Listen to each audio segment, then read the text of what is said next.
this Tennessee National, I mean, it makes me think of moto, right? Calling it the Tennessee National. It clearly came a bit like, creatively from that. And did you think it would become what it is now with these top pro teams turning up already? How did that happen? Did you cold call a few of them? Like, how did it become what it is?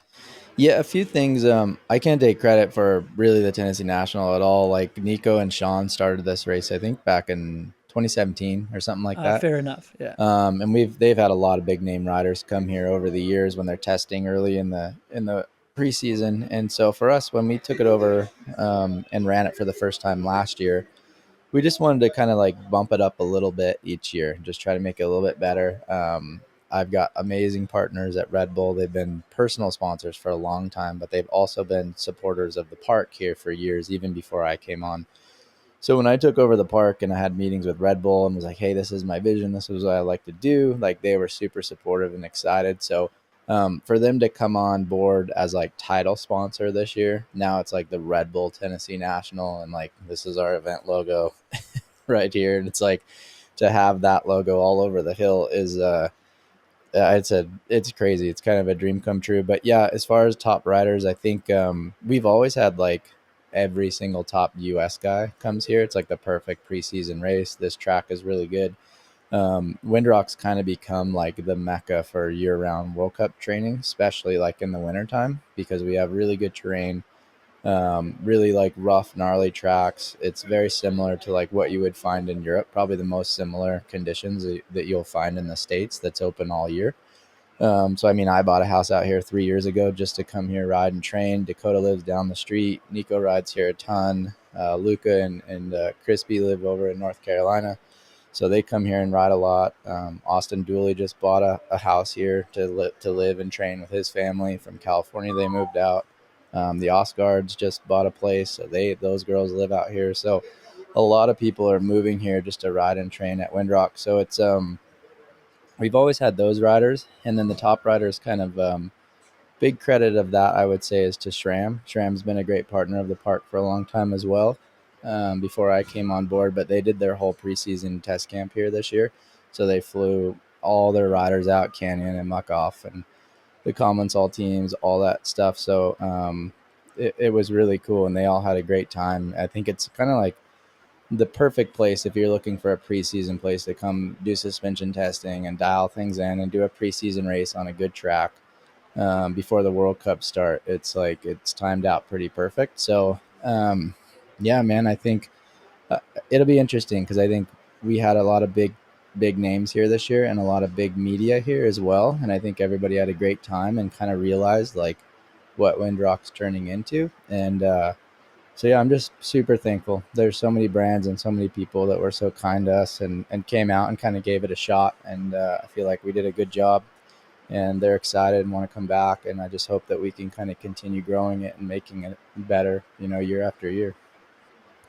Yeah, and was that a conscious thought? Because I know you got some sort of flack in the media for that. Remember that year on Specialized? Like I know there was some bike things and probably stuff I don't know about, but everyone was like, "Well, why is Gwin saying the bike doesn't work at a World Cup?" And he just did his testing in California. But I thought that it wasn't necessarily you. I just thought the sport had evolved a bit. A lot more people doing like New Zealand in the preseason. A lot more people testing. Like I think it just evolved, and what worked in the past just didn't quite work. But then you made a big shift to like buy a place out on the East Coast to then do more downhill, right, for your career's Hmm. sake.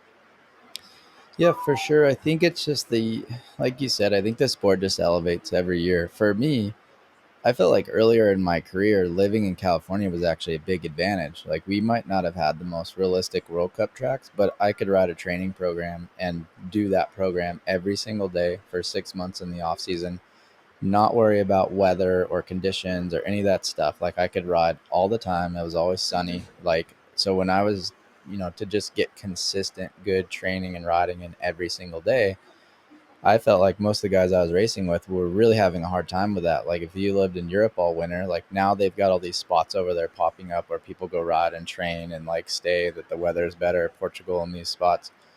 But I don't think that used to be that popular. So it was like these guys were trying to ride in the mud and like ride crappy conditions and freezing cold weather every day through the off season. And I was at home riding every single day in perfect weather, and then we had our Fontana Winter Series that started up every January, and they're just local races, but it's a really technical track. It also is like a really long pedal, so if you're just trying to get fit and get time on the bike, like I'd have 5 to 7 races under my belt by the time I showed up at the World Cup, and I feel like a lot of the guys I was racing with had like maybe one because it was just the weather. They couldn't really even start riding till March or April.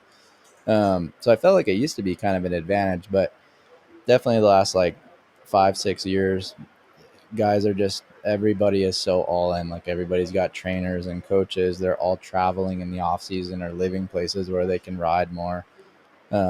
So I think California is still great. Like Ryan Pinkerton, who's sitting on a picnic table right on the other side of this wall right now, hanging out while it's raining. But you still got some guys that live in California, but they spend usually at least a month or a bit more here at Windrock in the wintertime. They just fly back and forth to get this type of conditions and this type of, training in. So, the sport's just elevated to a point where you need a mixture of trails. You need to be able to ride and test and things that are realistic. And so I think for us, like Windrock it's pretty cheap out here. The cost of living, it's super mellow. There's zero traffic. It's really easy to just wake up every day and get your training in and go. There's a really nice gym down the street.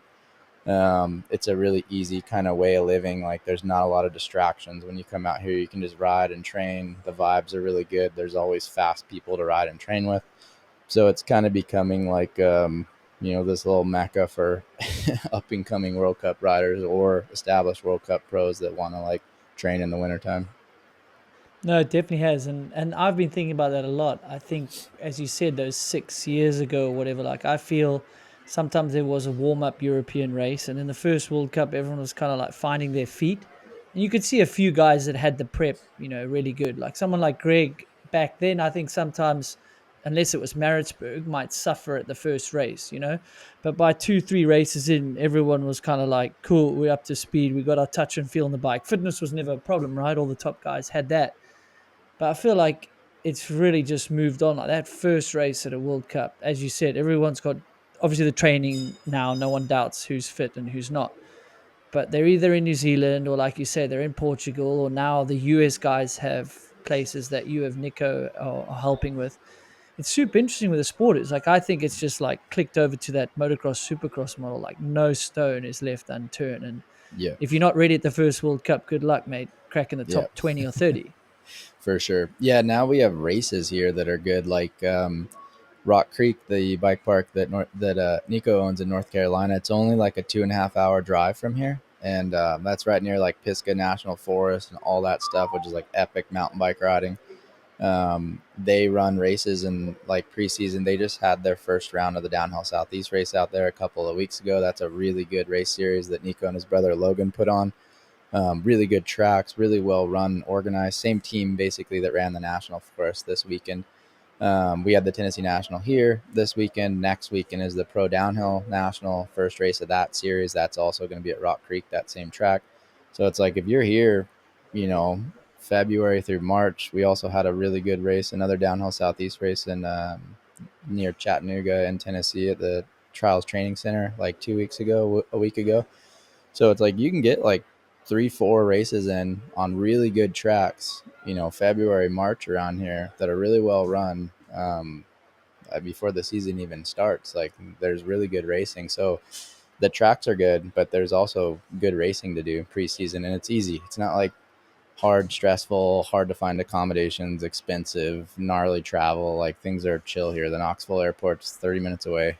We have a Walmart 10 or 15 minutes from where I'm sitting right now. Like it's like pretty easy if you're trying to come out here and ride and do the thing. So it's really cool, man. We got so many people that are just passionate kind of in the Southeast out here about running races and doing this kind of stuff too. So it's a really good scene.